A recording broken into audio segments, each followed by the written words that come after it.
Welcome back, everybody, for another deep dive. This time, we're going way back in time, 2,400 years to be exact, to what is now El Salvador. Yeah, that's quite a jump. It is. And we're going to be using two pretty recent research articles to take a look at a pretty amazing discovery. It's a tableau of ancient puppets. Okay. Puppets, huh? Puppets. And it's not just about the figures themselves, although they're pretty darn cool, but we're going to try to figure out what these puppets tell us about the people who made them. You know, about their rituals and social structures and how they were connected to other people all across ancient Central America. I don't know about you, but I'm ready to have my assumptions challenged today. Always up for a good challenge. All right. Well, let's set the scene first, and I'll let our expert take the lead on this one. Sure. So we're talking about San Isidro, El Salvador. Now, this region, it's a bit of an archaeological puzzle, you know? It's got its challenges. I mean, you've got the Ilopango volcano. Oh, right. Gilapango. Yeah, which erupted, sometime between 400 and 500 CE. And man, it really, really just reshaped the whole landscape. And then on top of that, you've got modern cities and towns, they're growing and spreading and sometimes encroaching on those potential archaeological sites. So I imagine finding anything intact must feel like winning the lottery. It kind of does. It's pretty exciting. And that leads us to our 2,400-year-old puppet tableau, which was found on top of this pyramid structure known as Cerrito 1. What makes this discovery so special? Well, this is only the second time archaeologists have ever found figurines like this in their original setting, in their original context. Okay, so that's huge. It's huge. It really is, because it helps us understand how these objects were used. Like, what do they actually mean to the people who created them?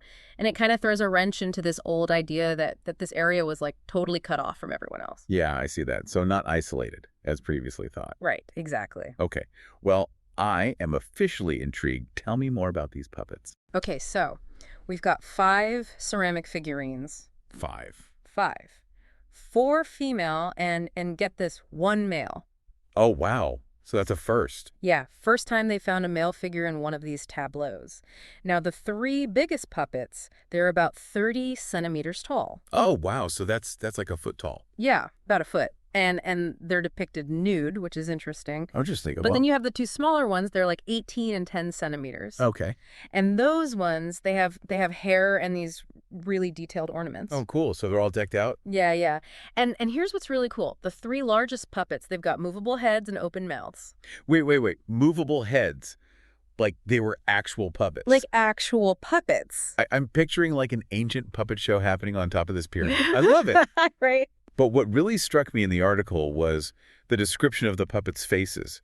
They said, grinning from above, angry at eye level, scared from below.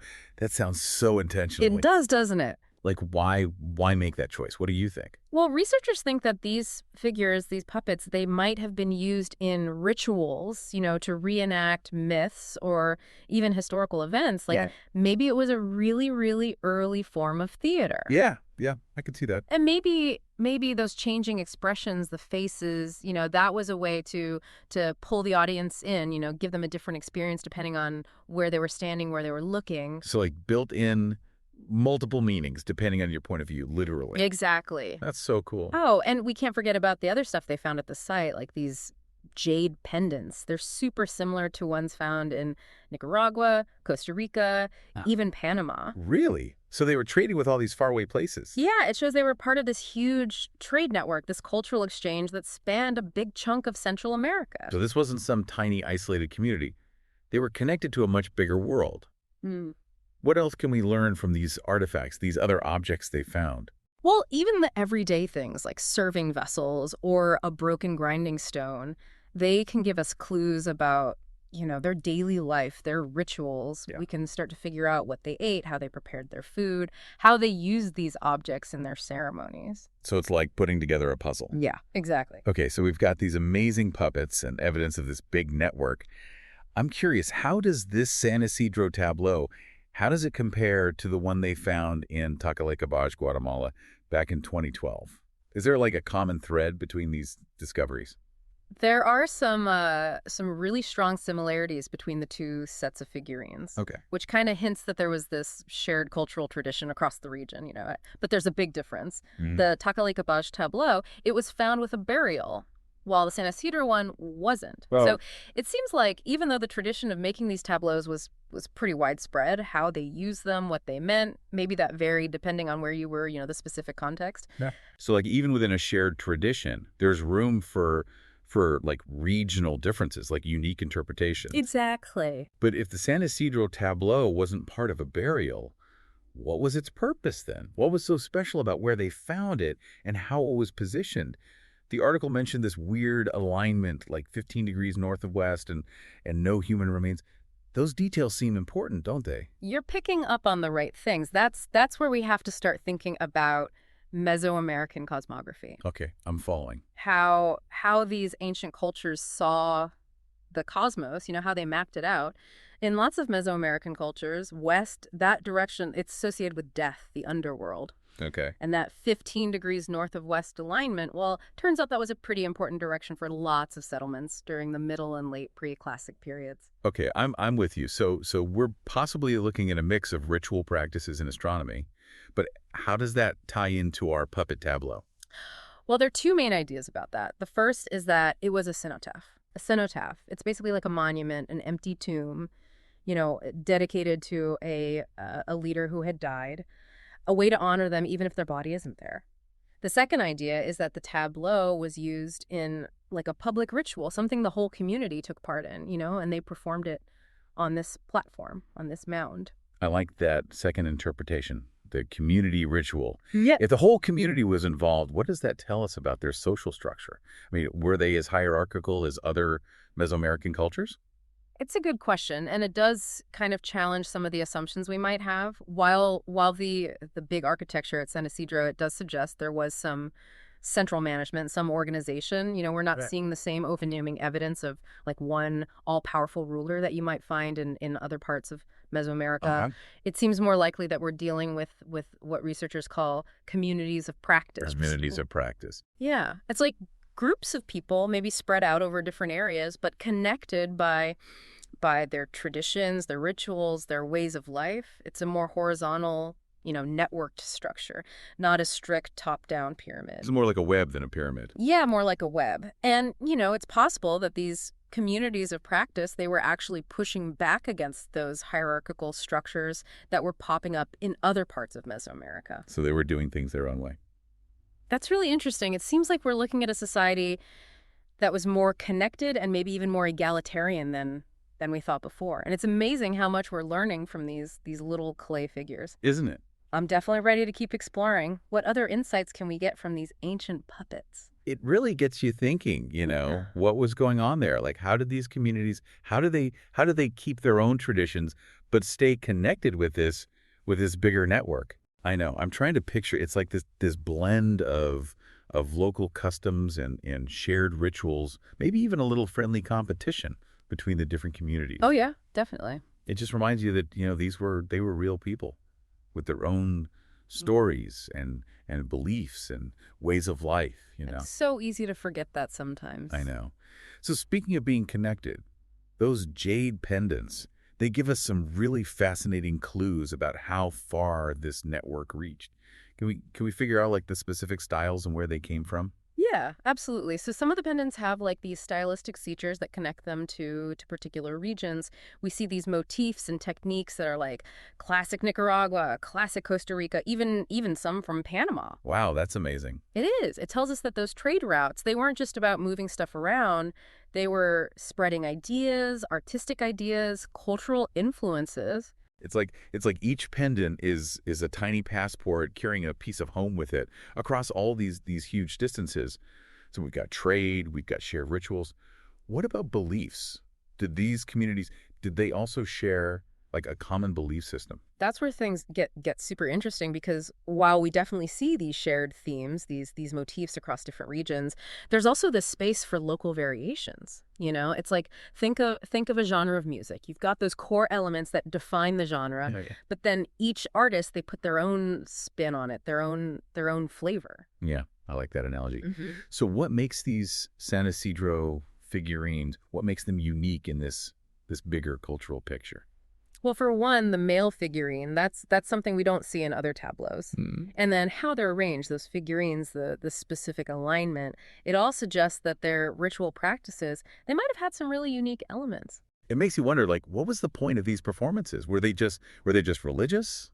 Or did they also have like a social or a political role? That's a great question. And honestly, it's something archaeologists are still figuring out. Yeah, But we can speculate. Rituals, they often serve many purposes in a society. They can be a way to connect with the divine, right.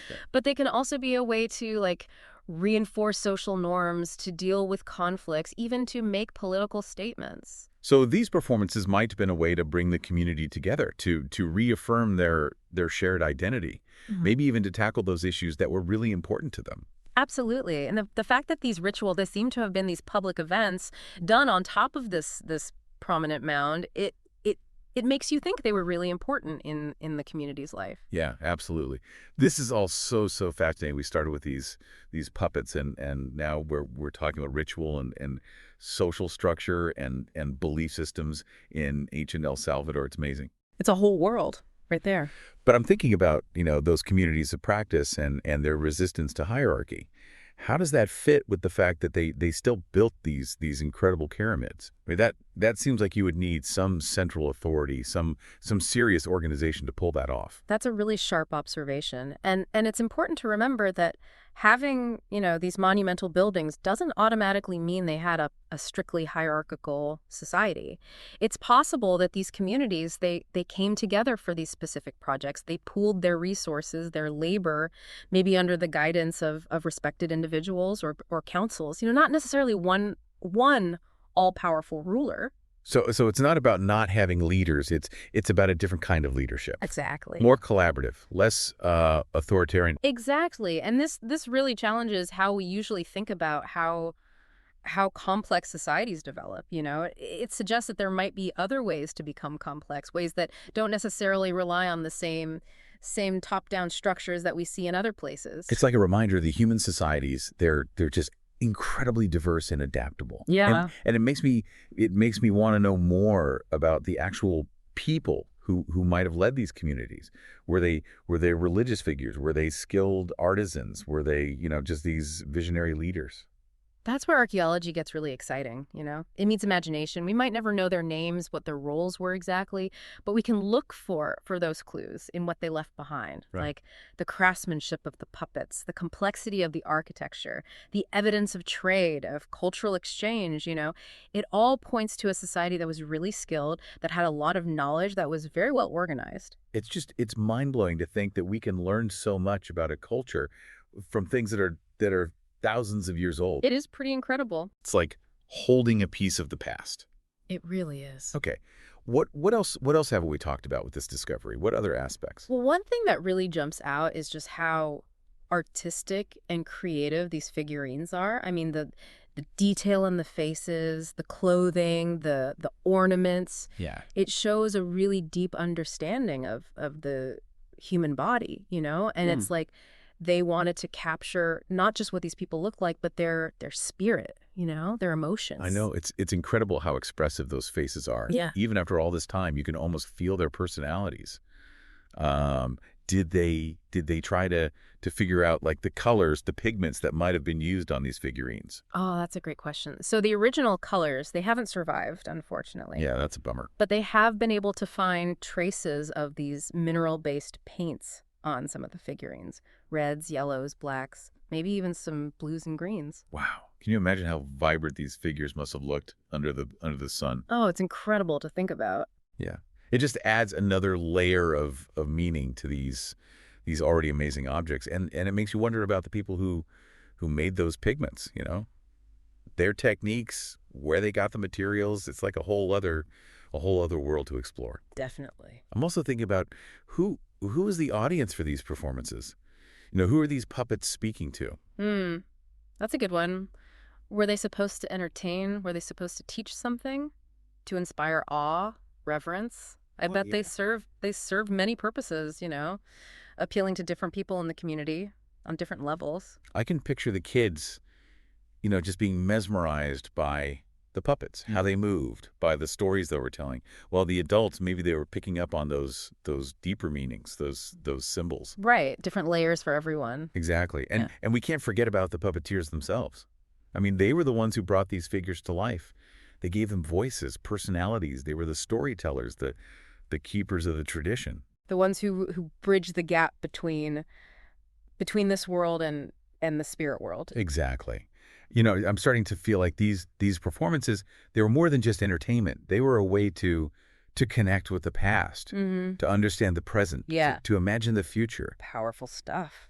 But this deep dive, it's all about, digging deeper. Mm-hmm. So let's zoom out a little bit. What does this discovery tell us about where ancient El Salvador fit into the bigger picture of Mesoamerica? Yeah, it's pretty incredible to think about how all of these pieces fit together. You know, we've talked about so much already, from like the tiny details on these ancient puppets to like the broader implications for how we understand social structures and these cultural connections in pre-Columbian Central America. And we've only just scratched the surface, I mean, every new discovery, it just opens up more paths to explore, more questions to ask. It makes us rethink what we thought we knew about the past. What really strikes me is how this discovery changes that traditional story we've been told about a kind of like a single top-down Mesoamerican society. You know what I mean? Like, instead, we're seeing this evidence of something much more complex, much more diverse. Right, and it shows just how adaptable and how creative human societies can be. We tend to think, that complex societies have to develop in one specific way, but this discovery suggests that, there are other ways to get there, maybe ways that don't rely on those rigid hierarchies. Okay, so let's kind of wrap it all up. Yeah. What are the big takeaways from this deep dive into ancient El Salvador? Well, first of all, I think we have to ditch that idea that ancient El Salvador was isolated, or that it was culturally stuck in time. This was a dynamic society that was totally plugged into this massive network of trade and cultural exchange. Exactly. I mean, those jade pendants with their links to styles hundreds of miles away, they really make that point clear. And those expressive puppets, they give us a glimpse into this rich world of ritual. They hint at a social structure that might have been way more egalitarian than we thought. It's like those puppets are talking to us, across the centuries, telling us to rethink those assumptions we have about power and social organization and how cultures evolve. You're speaking volumes. But as with any good deep dive, this one leaves us with more questions than answers. Always. And that's a good thing. It keeps that mystery alive. And it makes us want to learn more. Yeah, it keeps that curiosity burning. So dear listener, I want to leave you with one last thought, something to think about as we wrap up. We've been talking a lot about the people who created these figurines, Yeah. but what about the people who saw those performances? Oh, that's interesting. Imagine yourself standing in that ancient plaza, watching those puppets come to life, as the sun sets. How would you feel? What stories would stick with you? And how do you think those performances would have shaped your understanding of the world around you? Wow, that's a powerful image. It reminds us that these artifacts weren't just objects. They were part of these shared experiences, connecting people across time and space through that magic of storytelling. And on that note, we'll wrap up this deep dive, but the journey doesn't have to end here, right? Keep exploring, keep asking questions, and keep diving deep into that fascinating world all around you. Until next time.